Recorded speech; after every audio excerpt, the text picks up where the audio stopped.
final daquele ano, o Matheus também problematizou alguns outros mangás, seja de One Piece, como também ele problematizou outros mangás ou animes menores de temporadas que tem por aí. E entre essas análises, uma das coisas que ficou bem popular na época e que queimou bastante a reputação dele foi justamente a respeito da primeira temporada de Dr. Stone. E aqui eu vou mostrar. Mano, quais são as chances do... A gente tá vendo uma relink, hein? Esse react aqui. Porque as chances do Red lá e dar um strike no Shadow eu acho bem altas. Algumas coisas bizarras que ele fez ali. Começando pelo episódio 3, aonde ele problematizou, digamos, uma coisa que quando uma pessoa tem posse de um objeto de fogo por aí.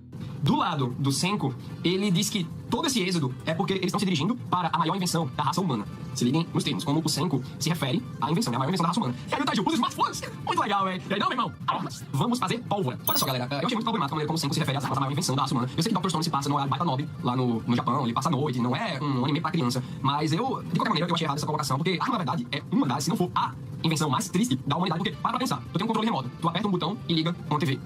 Na privada, tu aperta um botão e dá uma descarga. Com a arma, tu aperta um botão e mata uma pessoa, velho. Com certeza, pra mim, é uma das invenções mais tristes da humanidade. É, tudo bem, é uma coisa triste, mas é tipo um mal necessário, né? Ao mesmo tempo que tira vidas, também salva vidas. Isso eu achei a colocação do Senko muito errada e não gera raiva nenhum, só me decepcionou com o Boliche, sabe? Eu acho que foi inoportuno. Outro episódio que ele problematizou foi o inesquecível episódio 19, aonde ele simplesmente fez uma análise sobre socialismo versus capitalismo. Ele parou vários minutos da sua... Cara, como é que ele... Cara, tipo, como é que ele botou socialismo versus capitalismo em Dr. Stone? Até que pariu, mano.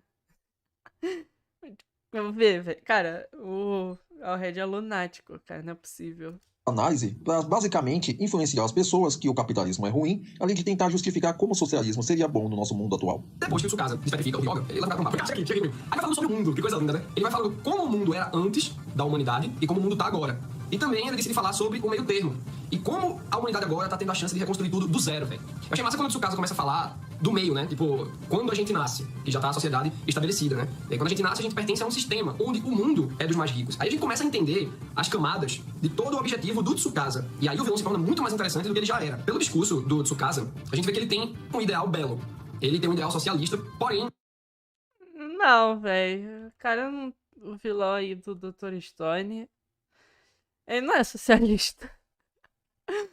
Ele é um negócio tipo, os adultos fuderam com o mundo. Era basicamente esse o discurso dele. Sim, ele tá uma certa crítica ao capital, à propriedade privada.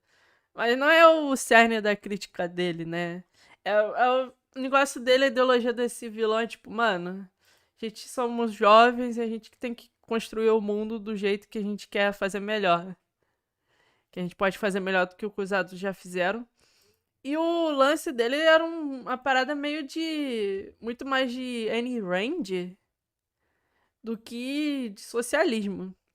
Porque tinha um lance meio de meritocracia também no meio da ideologia do vilão.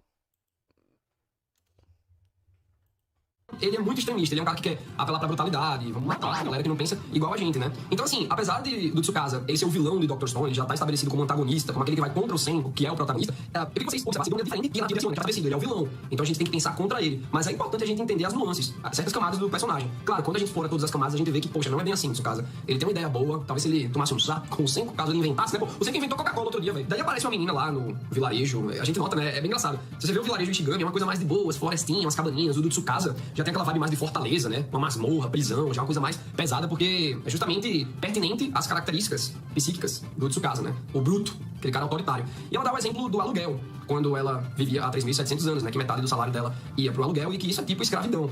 E é real, galera, tipo, eu vou me usar até como exemplo, né? Porque muita gente diz, Matheus, você tá criticando aí o sistema capitalista e que tem o seu iPhone. Sim, claro, eu tive que me adaptar ao sistema capitalista, né? Infelizmente, todos nós tivemos que nos adaptar a esse sistema, mas não quer dizer que ele é a melhor coisa, não quer dizer que a gente não possa questionar a maneira como ele funciona e como ele nos aprisiona também. E aí, como a gente vai se adaptando, com o passar dos anos, a gente tá tão enraizado nesse sistema que a gente vai gostando. Pô, tem umas coisas massas, né? Videogame, celular, tecnologia de maneira geral. Mas a gente tem que encarar isso também como distração pro sistema.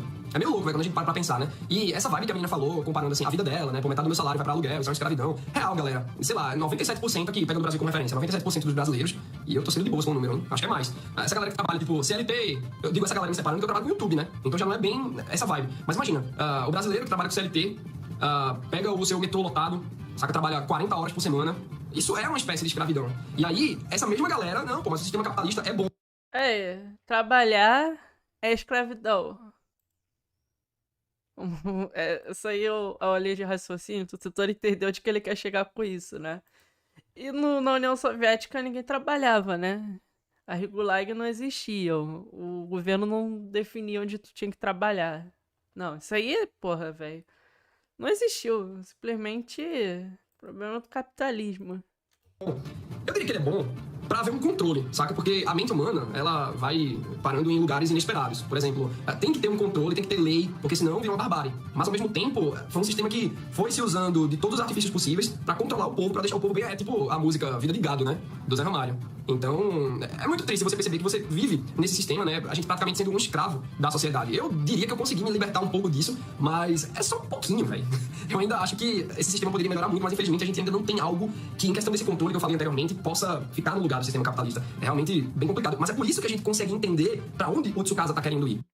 Veja bem, ele problematizou o episódio 3, problematizou o episódio 19 e agora problematizou o episódio 22, onde ele pega dois personagens que são destaque nesse anime para mandar suas críticas sobre o sistema perante o engenheiro e o pedreiro. Veja como cada vez mais ele segue desconexo com a realidade e mostrando cada vez mais um lado que muitas pessoas não conheciam profundamente sobre ele. Hoje ele seria o líder, esse é o propósito de vida do Magma. E eu sempre falando que, pô, tu me vê como fraco, né? É de onde o Senko veio, daquela era que o Senko veio, na visão do Magma, os fracos aqui dominam. E aí o Senko vai falando que não é bem assim. Só que o que se segue é uma proposta bem problemática por parte do Senko, né? Ele vai falando, é até bem bonito o tom que ele vai usando, que na sociedade evoluída os fortes e os fracos têm o seu espaço, mas o exemplo que ele dá, e que fica claro pela ilustração, pô galera, não dá, né? Engenheiro e pedreiro. Olha o que o Senko fala. Não importa quem é o chefe ou quem está no topo. Já começou errado. Claro que importa. E a galera do topo quer sugar de quem tá lá embaixo.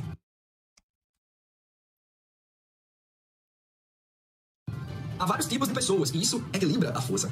Que lindo, né? Parece lindo. Aí vamos pegar o caso do Brasil, a galera fala, né? O autor de Dr. Stone não tá se baseando no Brasil. É claro, eu sei, só que por analogia, a gente tá vivendo em que país? A gente vai dar um exemplo daqui, né? Vamos pros salários. Quanto ganha um engenheiro e quanto ganha um pedreiro? Aí, vocês que digam. Mas vamos falar por alto. Cara, isso pega a quantidade de engenheiro que tá trabalhando de Uber em outras profissões porque não consegue exercer a profissão de engenheiro. Então pode dizer facilmente que tem muito pedreiro que ganha mais do que engenheiro. Porque simplesmente não consegue trabalhar na profissão que se formou. Tipo, o exemplo que ele deu é... Tipo, pega o salário do engenheiro e do pedreiro. Aí tu vai falar, ó, o engenheiro é maior. Mas quantos engenheiros realmente trabalham como engenheiro recebendo aquele salário? Fora os engenheiros que trabalham como engenheiro, mas não tem a carteira assinada como engenheiro. Tem muito disso no Brasil. Um ganha 5 mil, o outro ganha 1.000. E nunca que o engenheiro que ganha 5 mil vai querer ver ambos, engenheiro e pedreiro, ganhando 10 mil. E os dois com a qualidade Ganha 1.000? Tá, tudo bem, um vídeo antigo. de vida absurda. Não, o que ganha mais sempre vai querer ver o que Vamos ver aqui, ó. Vamos pesquisar aqui. Qual é o piso salarial do engenheiro no Brasil? Ó, 6 horas, 7 mil. Então tá certo, ele não cagou esse número. Tipo, tá 7 mil, então na época deveria ser 5 mil mesmo. ganha menos, ganha fazendo uma vista grossa porque é o Magma. A gente não curte muito esse personagem. É bem curioso, né? Os arquétipos colocados de maneira bem certinha pra narrativa e bem corroborando aos argumentos do Senko. É curioso isso em Dr. Stone. Mas então, se o Magma fosse um personagem massa e fosse ter um trabalho braçal no mundo de hoje, ele só ia sofrer. Ou seja, em sentidos práticos, o Senko tá sendo só aquele comercial da Madeira, tá ligado? Ele tá totalmente errado falando que é tudo igual. Tudo igual não. Magma, na vida real, ia ganhar o mínimo. Ou então, ser desempregado e apelar pra ser empregador de rap, de iFood, mas viva o neoliberalismo! Viva o neoliberalismo! E alguns de vocês devem estar pensando, não acredito que o Matheus trouxe política pra Dr. Stone. Pessoal! Cara dele! Dr. Stone tem muito de política. Eu acho que você tá assistindo a obra errada e também tá procurando ver um review que não pode ser pra... Não é que tá procurando a obra errada. É que tem aquela questão, né? Tem política em Dr. Stone? Tem. É o foco da obra? Não é? Se tu quiser ver Dr. Stone sem ver política, tu pode. Porque não é uma obra... Dr. Stone não é uma obra que o foco é a política. Política tem, mas não é o foco.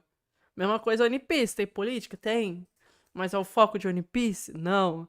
Se a pessoa quiser ver lá o One Piece só pra ver o Luffy lá descendo a porrada no Kaido, tá certo, cara. Tu que tá cagando regra. pra você até. Porque se alguém vai comentar Dr. Stone e não fala de política, não tá analisando bem a obra. Eu acho que você tá assistindo a obra errada e também tá procurando ver um review que não pode ser pra você até. Assistindo a obra errada. Sendo que a questão da política é uma questão secundária de construção de mundo. Porque se alguém vai comentar Dr. Stone e não fala de política, não tá analisando bem a obra. Eu O problema não é você pôr político no assunto, mas tentar focar o seu lado político no assunto. acho que você tá assistindo a obra errada e também tá procurando ver um review que não pode ser pra você até. Porque se alguém vai comentar Dr. Stone e não fala de política, não Parece que os caras estão até refutando ele aqui nos comentários. O cara distorceu o que você disse. Bom, isso aqui eu teria que ver a cena aqui pra saber se ele tá agindo de má fé, né? Mas pelos comentários aqui, parece que sim. tá analisando bem a obra. Eu acho que você tá assistindo a obra errada e também tá procurando ver um review que não pode ser pra você até. Porque se alguém vai comentar Dr. Stone e não fala de política, não tá analisando bem a obra. Eu acho que você tá assistindo a obra errada e também tá procurando ver um review que não pode ser pra você até. Porque se alguém vai comentar Dr. Stone e não fala de política, não tá analisando bem a obra. Eu acho que você tá assistindo a obra errada e também tá procurando ver um review que não pode ser pra você até. Porque se alguém vai comentar Dr. Stone e não fala de política, não tá analisando bem a obra. Eu acho que você tá assistindo a obra errada. Até agora você deve estar se perguntando: como é que o Matheus acha que está certo com essa sequência de atitudes equivocadas dele? Seriam as novas amizades com quem ele anda por aí? Talvez. A cada trecho aqui mostra como ele está se perdendo completamente.